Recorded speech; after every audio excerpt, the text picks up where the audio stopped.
Okay people, we have a new book. Yesterday I released a video asking what should be my next read out of 5 books, and over on my TikTok the main majority of results was you should read the Elle Kennedy one. So we're reading the Elle Kennedy one. Today's book is The Mistake, and by today's it's probably going to be the next couple of days because I'm still at uni this week. But anyway, let's get into it. Elle Kennedy is like massive in the sports genre world. My younger sister is in love with her. She owns so many of her books. And I also love her writing. And obviously I buy books, so I don't just buy the first book, I buy the entire box set. This is the second book in the off-campus series at Briar U. I've already read the first book, so we're already in place. And I'm very intrigued to see how this one goes, because this is a second chance romance hockey, obviously, because it's Elle Kennedy. But let's get into the blurb. He's a player in more than one way. College junior John Logan, I still can't get over the name by the way. It's just a pet peeve of mine when someone has a first name that's a last name, or a last name that's a first name. I'm just like, have a last name that's a last name and not a first name that's a last name. Like, you get it right? Anyway, can get any girl he wants. For this hockey star's life is a parade of parties and hookers, but behind his killer grins and easygoing charm, he hides growing despair about the dead-end road he'll be forced to walk after graduation.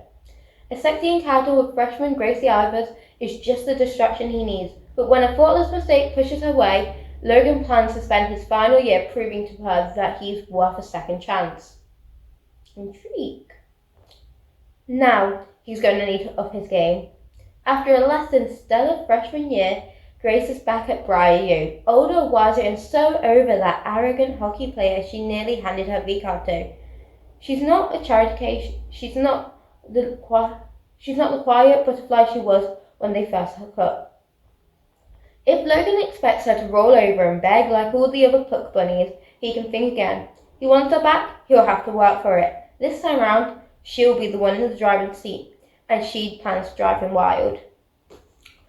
Honestly, I'm very intrigued because I don't often read that many second chance romances, because my normal philosophy in life and in books is if it failed the first time, it's not going to work the second, personally.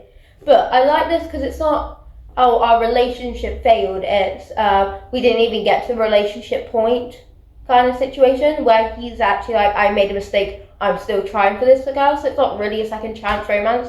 It's more of, he did a fuck up, but he's still trying, so. Honestly, out of everything though, I am intrigued by this book and I'm looking forward to it. And this is where I open up the floor to you lot. Have you read this book already? Is it on your TBR? What's your opinions of this book if you have already read it? And like, do you like hockey and sports romances? Elle Kennedy? Like, personally, hockey romance is one of my greatest loves in books. Can't stand the sport in real life, I tried. Saying that though, if you want to talk about hockey, I do love Big Time Rush. And that may be where my crossover happens.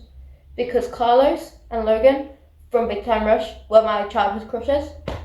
And they played hockey. And I think it's bled into my reading and adult life. So maybe that's where my love of hockey comes from. Not the actual sport, but Big Time Rush, the boy band from Nickelodeon. Anyway, that's all for today. I don't really have any much else for you.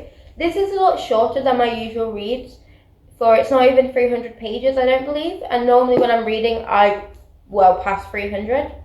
But I am excited to read it, and if I like this, I'll probably read the next book. But anyway, that's all for today. Go read!